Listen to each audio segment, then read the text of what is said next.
SaaS Therapy.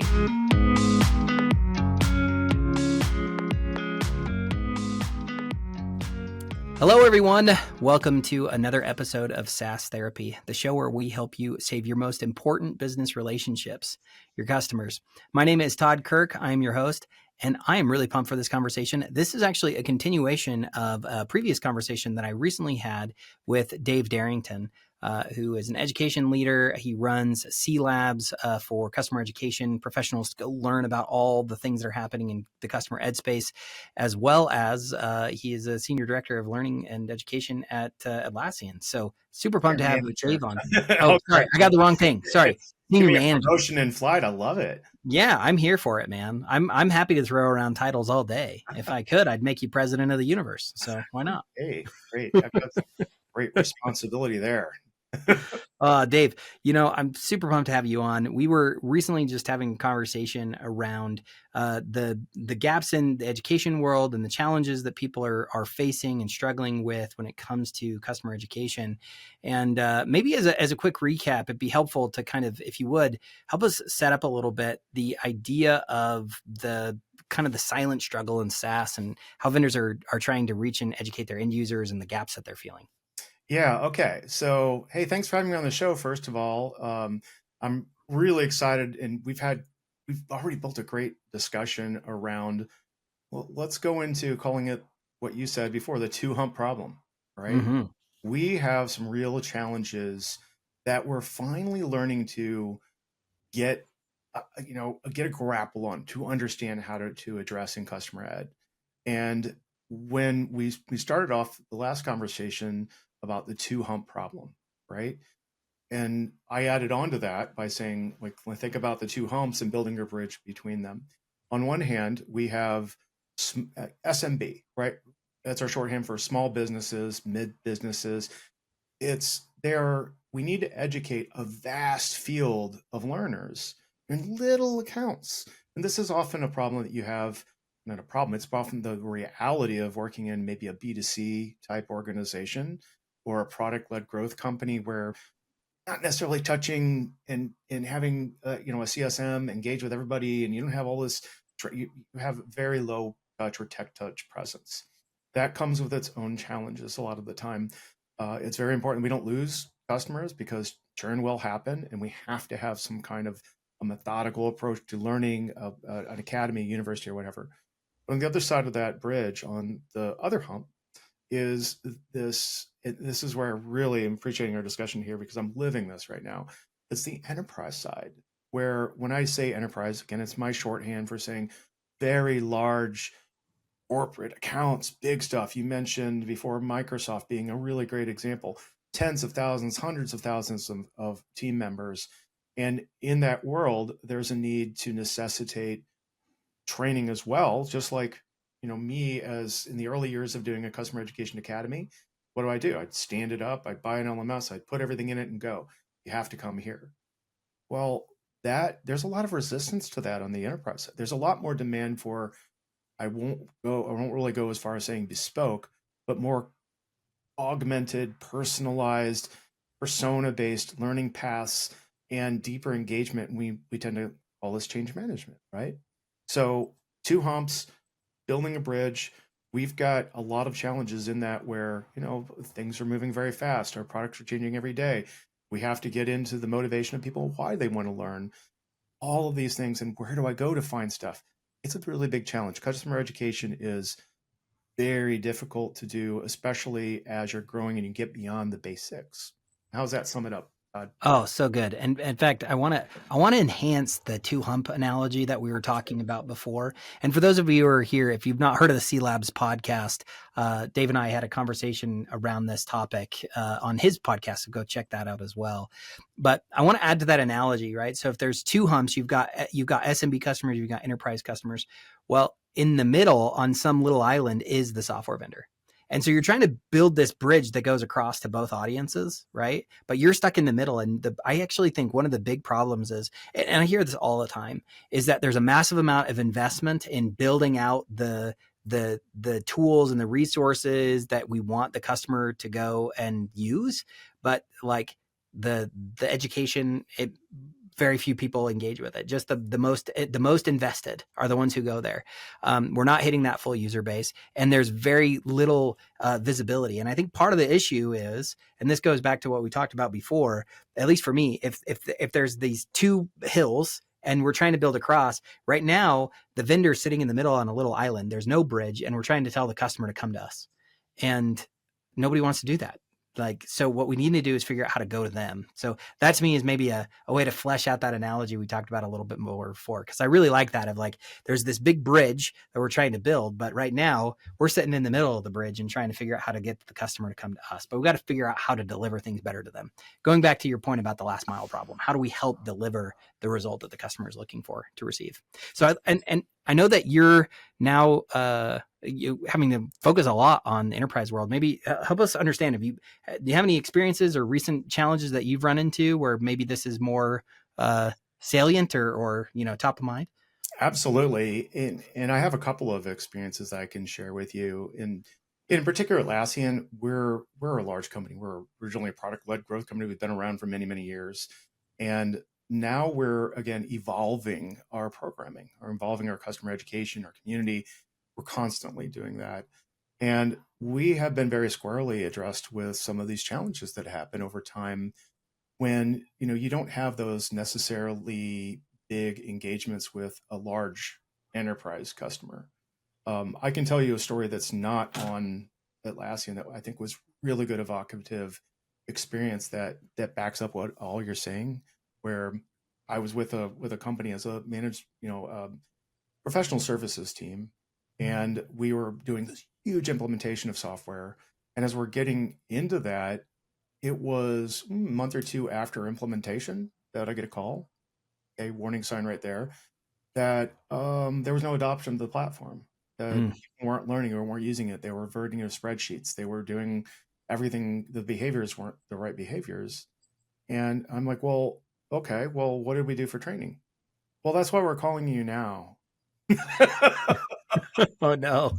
And on the other hand of that, I've been in smaller companies that were growing into these big enterprise accounts, again, thousands of seats and stuff, and we were being asked by those vendors to pull out our training and give it to them, whereas we can't really do that yet because we're trying to build it in the first phase, in the first wave, be able to get that in our own university.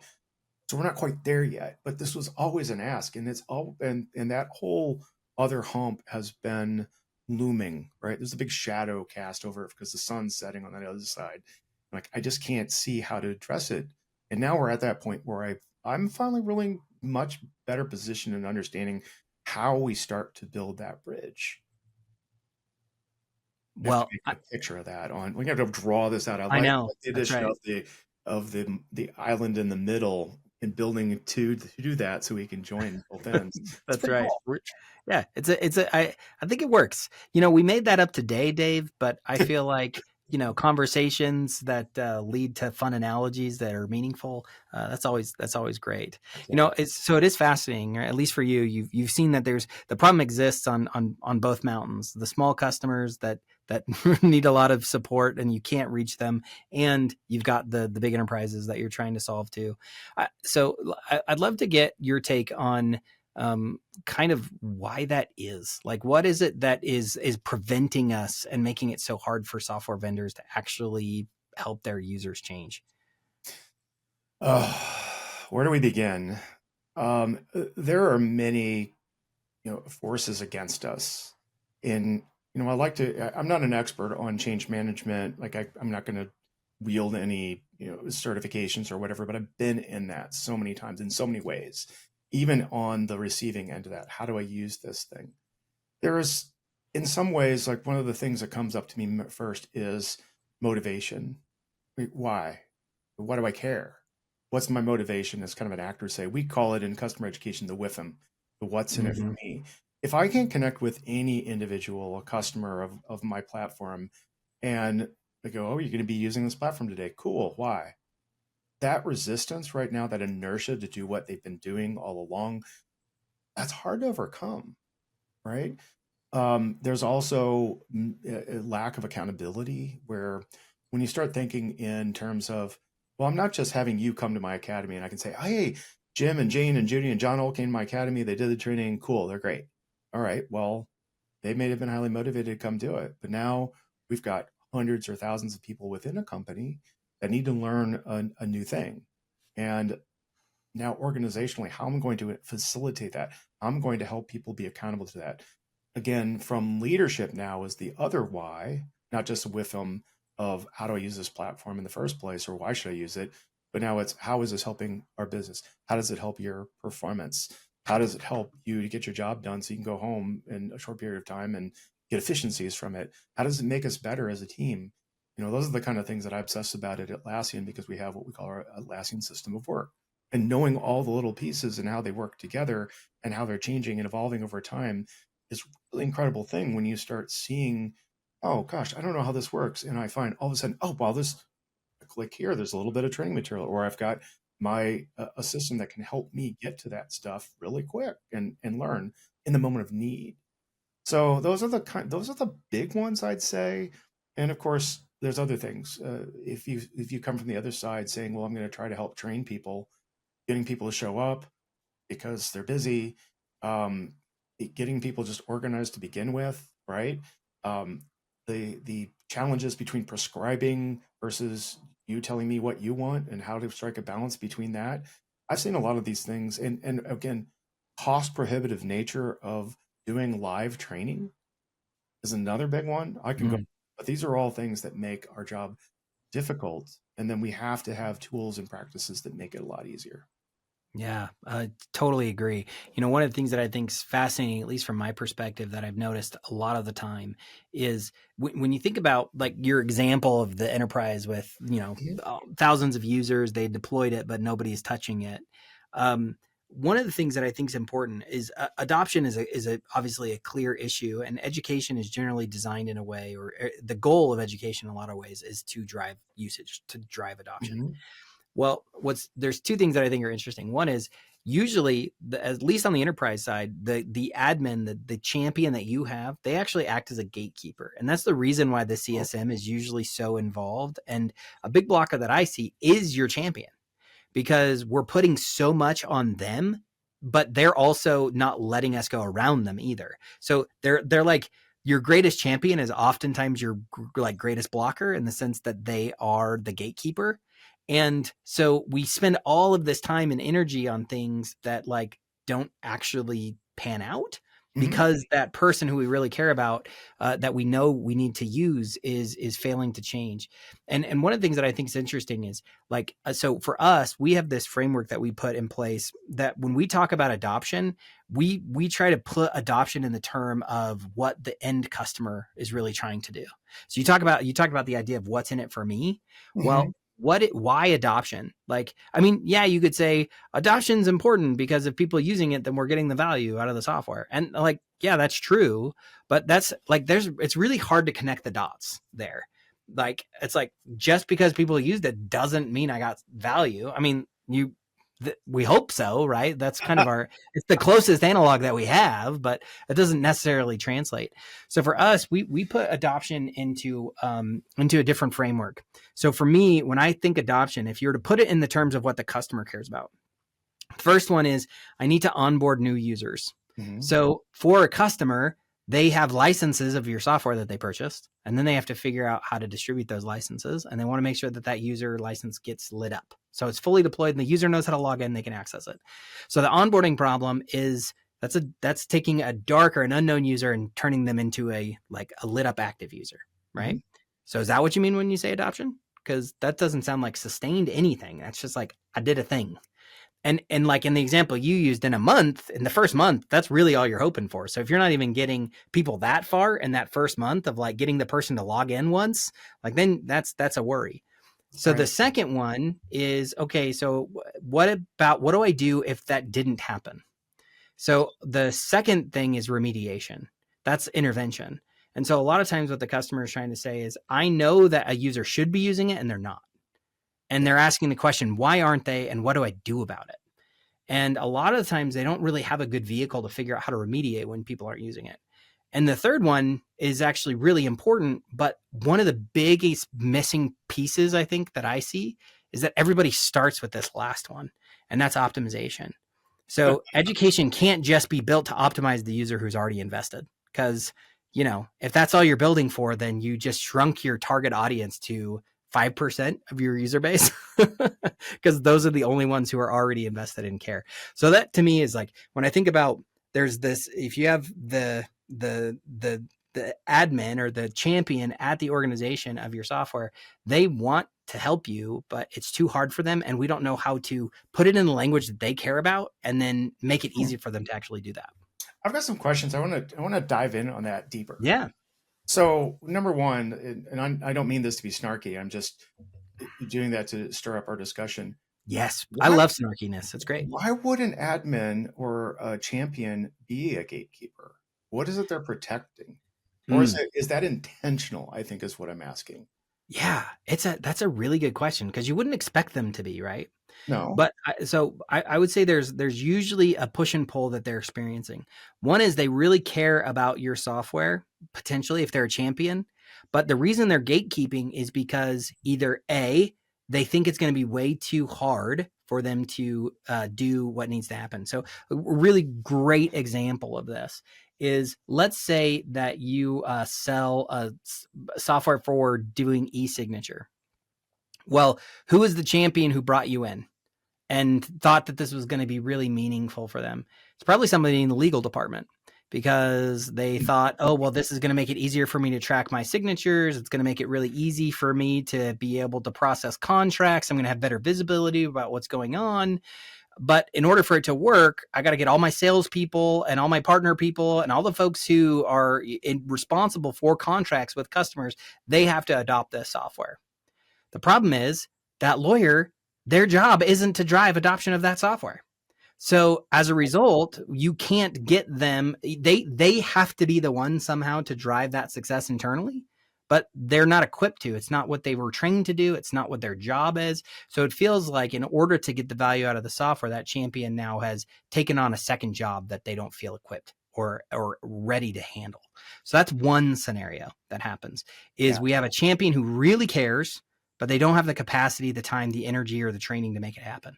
So that's one gap. There's a different problem too, which is, it might not be that I don't have the capability or the capacity. There are some organizations, especially in enterprises, because so many enterprises have gone through the change management problem in the past, that they're really afraid of it going poorly. And so a lot of the times, the reason why your champion doesn't do anything, because relatable, right? The reason why I think a lot of times this fails isn't just because they don't have the training, but it's because they're afraid of what happens if it goes wrong. And if it goes poorly and they put their name on it and they push this really hard and it didn't go well, then that reflects really poorly and negatively on them. So like, there's two problems. One is there's a training problem, like they don't, or there's an enablement problem. I don't know how to do this thing that you need me to do. I don't have the time. I don't have the energy. I don't have the training or the skills. Then there's the other side, which is, this sounds really scary. What happens if it goes wrong? And so even though they might love you, with those two blockers, the likelihood of them actually jumping on board and being fully deputized to make this thing happen for you, very, very low. So you need to figure out how to minimize the sense of risk, right? How risky is it, so it feels safer for them to actually take that step forward? And you have to minimize the difficulty level. You have to make it feel easy, and you have to make it feel safe. And I think those are the reasons why you run into that. So how cool is this? Because again, I'm in a scenario right now where we're addressing this very type of scenario. And okay, let me respond a little bit, because I've got a little bit of a challenge for you, and I'm going to bake it in terms of a practical experience. I actually had a Gainsight. This is a story I don't get to tell too much. I'll often repeat my stories. So, okay. Not on our show. So yeah, I'm going back in time, 2015, 2016. I had the opportunity to join Gainsight for a very unique role. And it was one of those where, at the time, I was a management consultant. I was working at a consulting firm, and I was I was doing all kinds of really technical implementations and facilitating this kind of stuff, but I was in the weeds, right? And now I had a company reach out to me and say, "Hey, we saw you've got a really unique portfolio because I've been training in a university or teaching in a university, but I've also done all this other stuff. I love education, I love learning, and I was doing a decent part of that in my role. And the job was a manager of success for administrators program. And I'm picking this intentionally because that was my title. My title was to understand this problem, Todd, you're talking about. It is okay. We're not succeeding. Admins just don't get it. What do they don't get? Well, number one, they're struggling to understand the platform, but even more so, how are they going to help? How is anybody going to get value out of this platform if the person who is entitled as the admin doesn't they don't have any support, none, right? So what we had is a blank slate or blank canvas problem where when you log into Gainsight and you see that there's nothing built, you have to build it.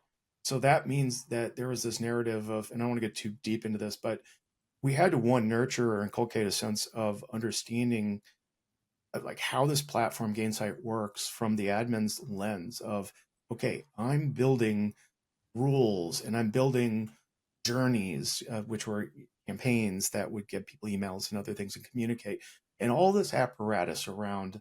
And I picked this for another reason because it was all around customer success. We're trying to actively drive people from a systemic way to engage in platform, and a lot of that content was learning. So this was a natural fit for me, and it was really exciting. Here are the things I found in that one, and this is why I ask you, well, why do we put this on an admin? Well, and I think you've definitely expanded that to say, I've got champions and admins. I've got these people that are inherently, one, knowledgeable about the system, and two, knowledgeable about its application and the what they want it to do, right? And that fear, oh my God, that fear like led with that. And that's really important because here's the problems that I experienced, or here's what I learned. Um, we took a really interesting kind of, I call it like an empathy audit, where we went out and we called on the phone and talked to admins and champions for Gainsight that were on both ends of the spectrum. So again, we're talking a lot about graph center stuff. I really like that. And I intentionally went to our CSMs and found accounts that were one, low maturity. The admins are having a lot of trouble. They just don't get it. Two, they got it. They know it better. They know this platform better than we do, and they're really performative, but they have other problems. Universally, I found this. One, the admin is busy, right? They've got a job administrating the system to begin with. Two, they didn't really see that they had to be, I won't say complicit because that's negative, but involved and engaged in the training motion, right?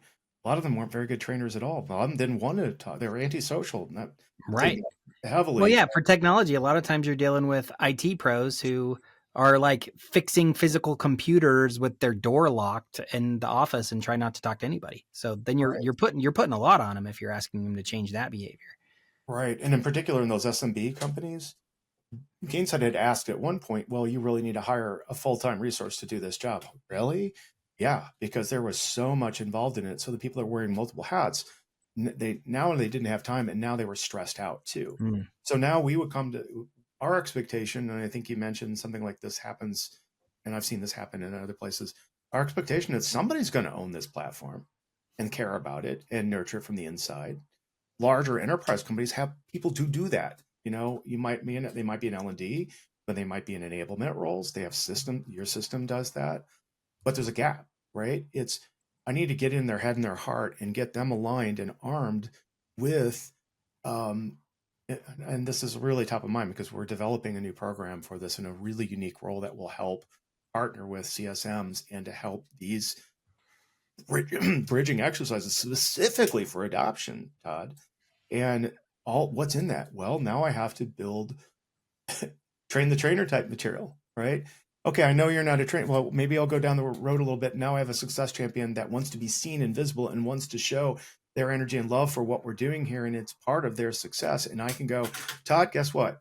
Here's program material that you can take and you can do training. I'm going to load you up with everything and arm you with a certification or a credential. I care about you. I'm going to get to the place where you can help us too. the admins can, but they're usually on the way. They're setting up a lot of the tech and the rules and all that kind of stuff.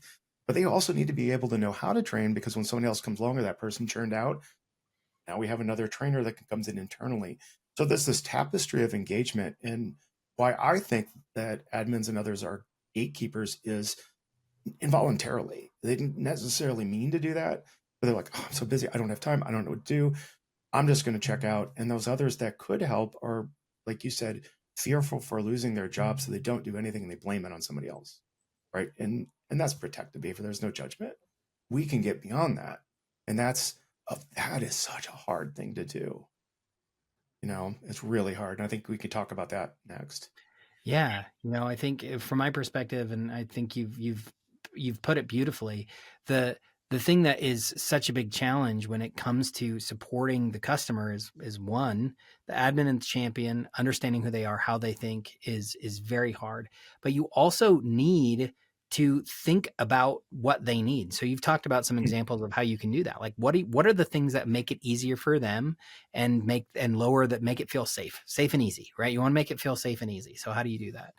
So I'd be curious from your perspective, what have you seen works? Like, how do you make that good? What's a good way to approach like making it easy for the customer to be successful? Okay. You know what I'm going to do? I'm actually going to lay out a playbook. Okay. And this is one that I'm actively developing and I've done before. Whether I'm onboarding admins I kind of want to think of this in the terms of a change management implement, like an integration, like we're training a whole field. Mm, What I've seen really works is one, we start with knowing the customer. We have empathy for their situation. They're paying a lot of money for this platform. They need to get value out of it. Well, how am I going to facilitate and unlock that? And that is typically in my world, that's discovery, right? I don't like to go into any place, and I've done this for years. If you say, Dave, and this is a really great, I can tell you a story that I was working on developing training for a company, and they said, we want training on this part. Okay, cool. And they said, well, we want this, and want this, and want this. I'm like, you know what? Let me just listen. I just want to listen to you, and I'll listen to some of your stakeholders in different teams. And I was probing for the pain. I'm like that doctor saying, does this hurt? Ow, ow, ow, ow. Yeah, that hurts. Okay.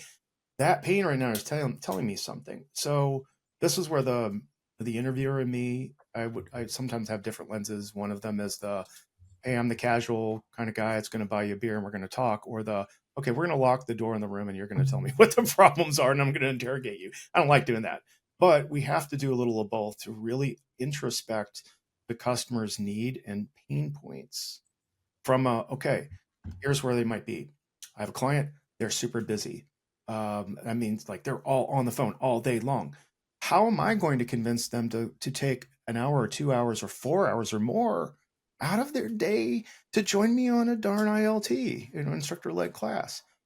Well, you know what happens? They don't do it. They don't show up. And then I have to start going up the escalation pathway to say, hey, we got to get Jimmy and John on the phone. We got to get, and so those are some of the kinds of issues that you have. There's a lot that goes on in that space where what works is unpacking what the problems are. Culturally, how are you functioning as a business? How do your people learn? Will they listen? Will they be interactive in a class if I set one up? Do they want to condense that down and have some more stuff that they can do on their own? Do they want to self-serve? Right? What happens if they have questions after they've done the self? How do they come back and reinforce that learning? So the way I look at it is, one, do an audit, understand what they're are dealing with. Two, come back with a plan. It's kind of it's a well-crafted curriculum. Again, not bespoke per se, but some of the pieces may be augmented. For example, I might go and say, okay, hey, I'm going to do this training. In one of the places I worked at Outreach, we did a lot of, hey, Todd, you get on the platform and you drive, and I'm going to talk about the training. While Todd, you're stepping through stuff and you're like, oh crap, it's like being the call up the front of the class. But that tugs at your heartstrings and everybody's like, oh, I could be next. Oh no, right? Having little quizzes and those things and checkpoints to make sure people are actually engaging. Now, even more, now let's think about, okay, well, I understand what this company wants and needs. I understand their pain. How do I actually execute? And that's where it gets tricky. So I tend to think in cohorts or batches where one, okay, Todd, let's bring in your success champions and your admins, right? We're going to have a kickoff and we're going to appeal to them first and your leaders, your stakeholders to say, okay, what's in it? What are we doing?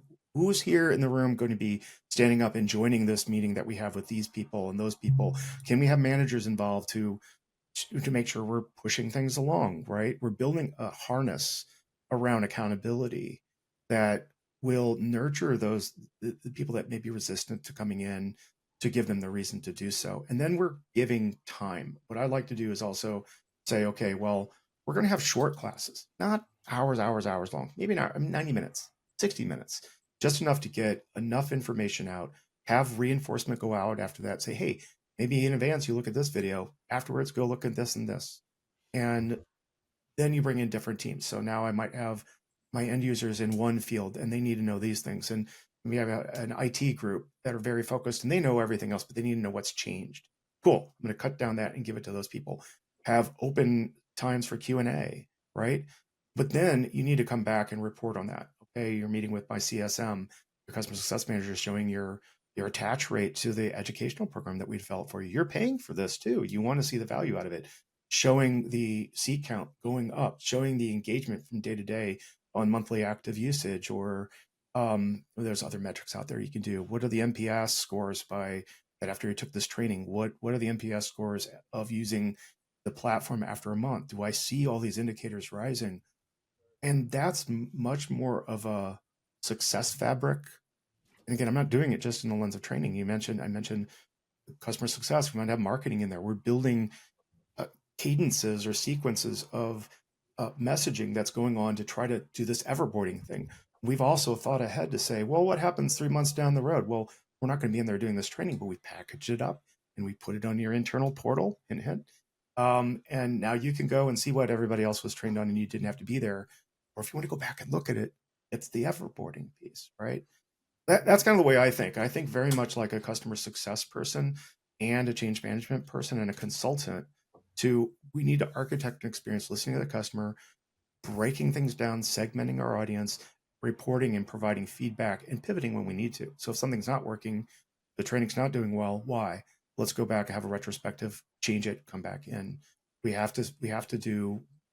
I mean, there's a reason I went to learn dancing, because at one point I don't do it a lot. I know you have kids that are in dance, but there's something Well, about I'm not a dancer. I just yeah, have to sit and watch my kids dance. yeah, I, to I get see to. I that. get to watch my kids dance. That's great. Yeah, it's an orchestration, right? There's so many bits and parts, but if we lead with the customer's pain points and work to build a harness, build a pathway for them to follow through, it brings everybody along to successful outcomes. Mm-hmm. Yeah, I love that. In fact, what's interesting is in what you described there, and what I hear that is not just about change management and customer success. There's also this element that you've described that is very similar to account-based marketing. So ABM in marketing is I'm going to think about my strategic accounts. I'm going to understand who they are. I'm going to understand what they care about. And I'm going to personalize the experience to them.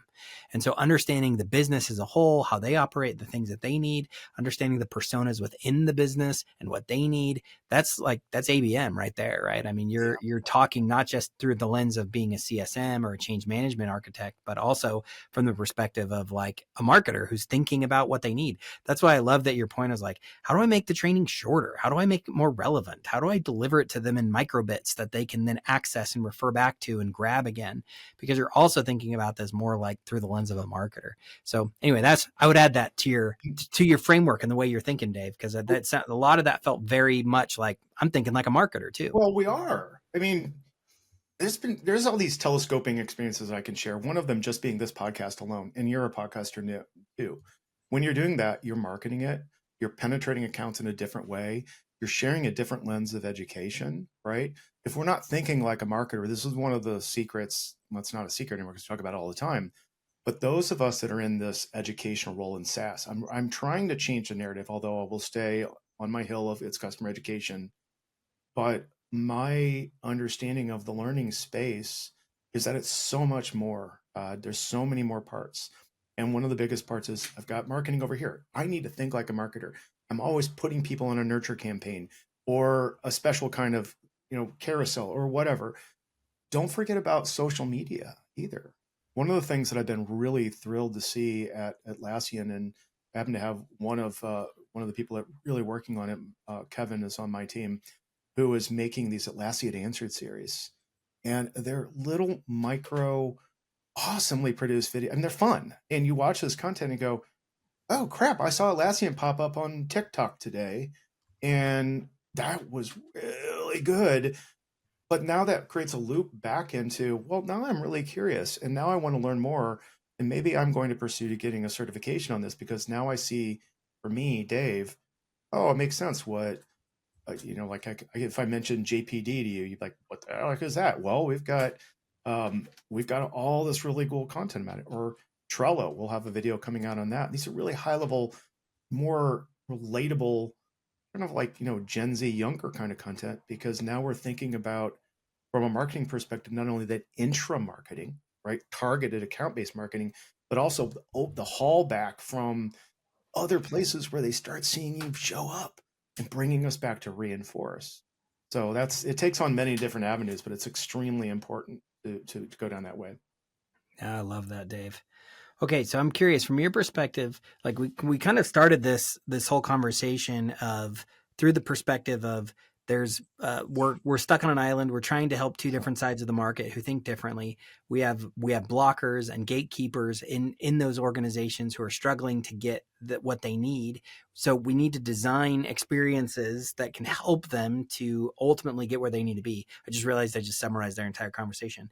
But for the last part of this conversation, I'd be curious to get your take on what you would think is the path forward to help organizations who are struggling with this. There's a lot of what you just talked about, and where I should start and what are the things I should be thinking about. I think that can feel overwhelming to a lot of customer education professionals and even people who are in CX or in customer experience, where they don't necessarily know like what are some things I should be doing to be more effective at all of the great stuff that you've been talking about, Dave. Gosh, where to start? Well, that's a good question. It depends on where you're at. And I am moving away from the person I was last year, the year before, where I really over indexed on what we'd call the maturity model. However, the concept is important. And the reason I say that now is because while you could say crawl, walk, run, fly, whatever, there's so many ways you could break that down. But what really matters is that you do some kind of a discovery or a triage of your learning substrate. I used to be a chemist, so I'm going to use terms like that occasionally. But what do we got, right? Where are we at? If I'm a really nascent company, very low maturity as far as learning materials and things that we can do, where are we at in that? Well, I'm probably doing a lot of live training, right? I'm probably on overload. I've worked with some clients when I was working independently that were very much like that. And then there's some people in the middle. You might have a trainer or two. You might have an on-demand team. And then there's people that are on the high end of that, where companies are on high end where they have, like we do. We have many, many, many people in learning, and we have a community and learning team, and we live in marketing. And it's really refreshing to have the kinds of resources that we need. But then again, are we there? What is there? We're all going to struggle all the time, no matter what level you are at. The first thing to do then is figure out where you're at, right? Okay, I'm a small company. I don't have anything. My CS, if you actually go back and listen to the last podcast on CELab with Casey Izzo from Bionic, she told that story of that she is that person. She was a VP of customer experience, and she goes, Dave, I'm out. I can't do my job because I'm constantly on the phone. I'm exhausted, right? I'm over dramatizing it, of course, but um, she and her team built in a few months an effective learning program by laying out the challenges and all the problem sets and stuff and breaking it down, finding a solution. And I had worked with her. I was working independently as a consultant to structure that. And I said, okay, well, let's break it down this way. And these are the things you're going to need. And you're also going to need to do some ILT here and blah, blah, blah. Got them to a third party that can help them with the content built because they didn't have resources for that. And they moved super quick and they got all that content up in months, not years, and had an effective performant program that they were very proud of. And that had analytics, all that kind of jazz. didn't take so long. But what it started with was a true introspection of what they had. How can that all be assembled quickly? And then they did it in a way that basically she did these brain dumps, but then used different tools so she didn't have to sit here like you and I are doing for hours talking, right? She had AI do it. Now you can move along into a company that's more mature than that, that has trainers and such and all kinds of things to offer, but you're still going, well, now I probably, the direct problem then is I often over index on scale. So, hey, we built all this stuff and we have a university, and well, now our customers are like what we've been talking about.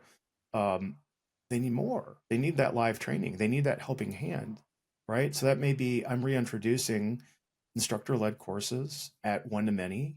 Anybody can come in. I'm doing, I'm offering different things, or now I'm starting to go, well, let's do an effective onboarding program if you hadn't done it already.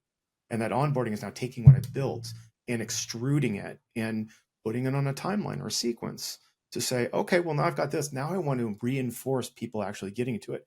So when a new account starts, I might be able to track that in Salesforce, have a trigger, and then my platform can send them a link. Start here. A few days later, go to this. A few days later, let's do this. And then now you're bringing, and then you might say, hey, do you need more? Call us and we'll set up a training class for you, or join these training sessions on a calendar. Now you get to a big enterprise. Stop me if you have any questions to that, but I'll go to the enterprise and I'll stop. Now in the enterprise, it's a lot harder. For me, being a member of a small fish in a big pond of a very large corporation, things are going to move slower now, right? Internally, but I have more people, so that it mitigates that slowness. So we can move faster, but now we have to talk to a lot more people, align, get together with other teams, figure out what we're all doing. And now you're building programming that is more like that change management stuff, right? It's it's deeper, it's richer, but it also embeds into that customer experience, that customer's journey. Meanwhile, through all of this, we should be figuring out how to consolidate our learning portal, get people in like in-app type Pendo stuff or whatever, where oh, there's a pop-up here and there's a little video pops up, or on social media or whatever. So we're building a tapestry or a web, and then we're driving people through that, and that becomes more robust and coherent over time, to the point that now at a high end we have, akin to an education services program, we have a whole onboarding program, and it's cost effective. And it's not, and people are always going to challenge you on how much it's going to cost to do training if you're going to do a big implementation, because the last thing they want to do is pay for more stuff after they've gotten the product. So you figure out ways to make that very efficient. Going back to what we were talking about before, now I'm leveraging the admin, or the last thing, we have these people in our community called success champions, and we invest a lot in them, because now they're our emissary and they're the bridge, and they're connecting with the heart of people care. You got somebody cares there, and now they're partnering. So with me and with my team and other teams in our community, and we've built this great support web. And the sky's the limit. You can do such incredible things, but finding what can I do now? What's the low hanging fruit? How do I address that? How can I build these more well articulated programs that give me better telemetry or analytics? And that's the other thing you always need to do, is figure out how you're going to measure any learning intervention that you can possibly imagine. Not did you show up, Todd, and your team show up. It's that, and what needle did it move? How did that map to my overall KPIs for the org with adoption and combating churn? I can go on for this for days, but that's No, kind it's of like good. I love it.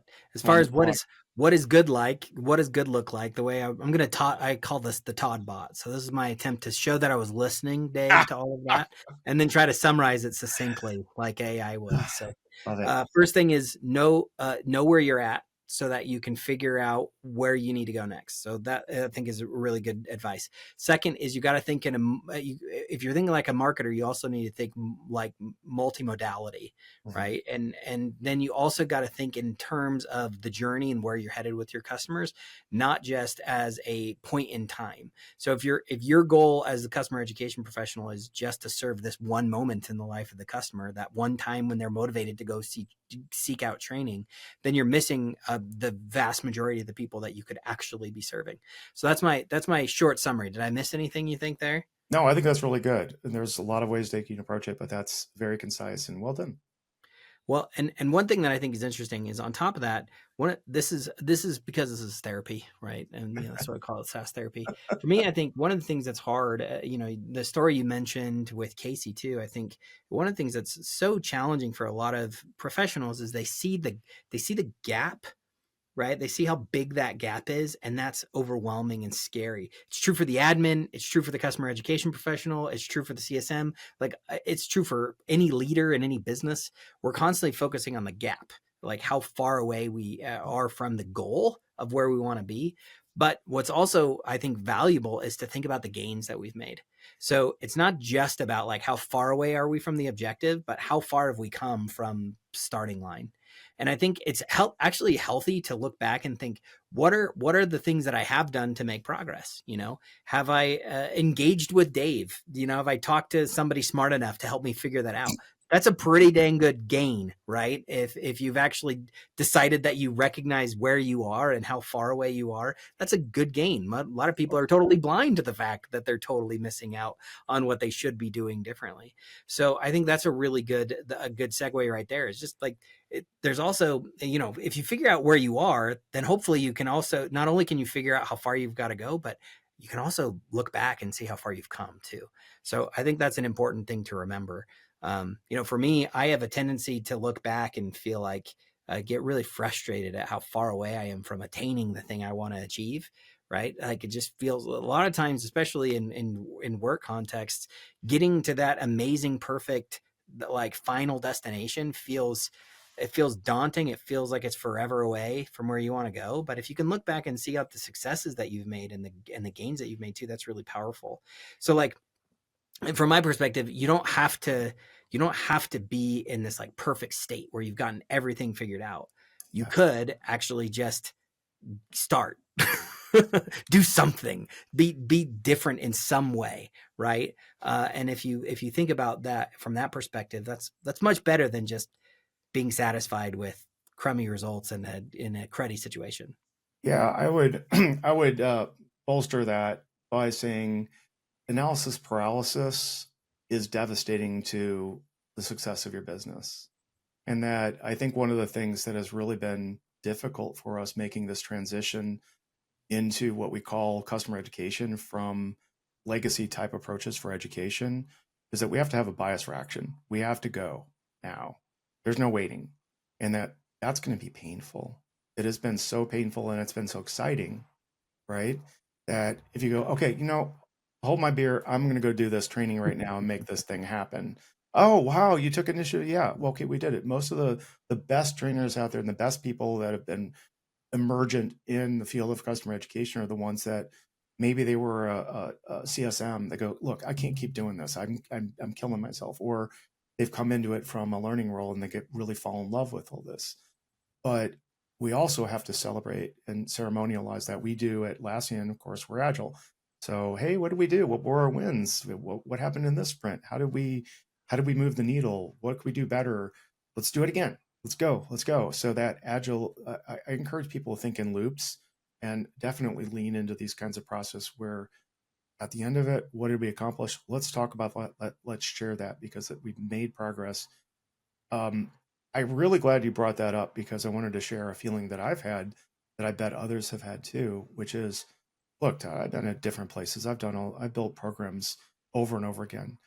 And there comes this point about 8 months to 11 to 18 months in where all of a sudden I'm depressed because we've achieved something really huge. And now what? Right? Because we put all this drive and impetus in making these massive programs and we've thought about everything. We've done all this stuff. It's the waterfall kind of paradox where, well, we're not going to get the end, but now it just feels empty because now I have to start the whole wheel going again. And that's where I urge people to think a lot more in micro. Always have experiments going. This is the theme of customer CELab. Experiment, test, try. One thing that has really shocked me on all levels of working with people in this field is the acceptance of beta and the acceptance of, well, Mm. you just did it and it didn't wait for a month and it could have been better, but you know what? Go you did it. It's great. as long as you didn't screw stuff up, everybody will look over your mea culpas and the, minor transgressions or mistakes you made. They don't care. They want to learn. And when you're connecting with those people and you're connecting with them as not just a number, but with, Todd, I get, this is really hard. I'm here for you. And then we make that available and we make ourselves open to that. There's such magic that happens with learning. It's so good. Okay. I've got 3 buzzwords that I learned, or buzz cliches that I learned. One is, I loved the idea. Your first one, which really stuck with me, was, oh man, I got started thinking about the second one. So I got to come back to the first one. First one that stuck out to me, was, think in loops. I really like that. Yeah. Think in loops. I think is really good. I also love the idea of accept the beta. I also love that. I think that's really good. So there's some really, really good little tidbits in there, Dave. Okay. So before we go, this is SaaS Therapy. The last question we always ask our guests is, just like any good therapy session, there should be some level of homework, something I should do differently as a result of this conversation. So if you could give our audience any piece of homework, what would it be? Okay. Well, first, this presumes that you that are listening out there are stuck on something or really challenged with learning. Sit down with yourself, with your team, with your leaders, and really ask, what is it you're trying to accomplish? And then seek out to talk, and don't be afraid to do this. I think this is something I see everywhere, that there's this real reluctance to go ask people what they're dealing with and be open, not necessarily being prescriptive, but having a conversation. That simple change, that kind of empathic listening, is one of the best ways to start making a change, because you're realizing, okay, this is the heart of the problem. I'm frustrated. When you talked about fear, those things pop out. And I love the title of this podcast being SaaS Therapy, because that's what I've always tried to do in sessions where I'm working with people. A trainer is very much a therapist, right? An educator is. We're trying to get you over the pain of learning something new. It's hard. Best teachers are the ones that are there for you. They've got all these tools. They can make it a fun journey, but just have some heart and listen. Thanks, Dave. This has been great. For those of you who have not heard of Dave Derington, follow him on LinkedIn. Check out his podcast, CELab, Customer Education CELab. Awesome podcast. Go listen to our conversation and the other conversations that he's had. Dave, we'll have to let you get out of here. Any parting words, things that people should know if they want to go look for you? Yeah, LinkedIn. If you want to reach out, I will take a call and talk to anybody. I'm a little bit more busy right now than I have been in a long time. But just reach out, send me an email, send me a text, go listen to the podcast. Is at customer.education. And there's a lot of us out there. There's a whole community of us out there like me who are trying to help and trying to change the future of learning. And it's a big, big field. So thank you again for having me on the show and being on our show. I look forward to continuing to work with you. This is great stuff, man. SaaS Therapy is brought to you by Brainstorm, the SaaS platform for SaaS adoption. Learn more at brainstorminc.com.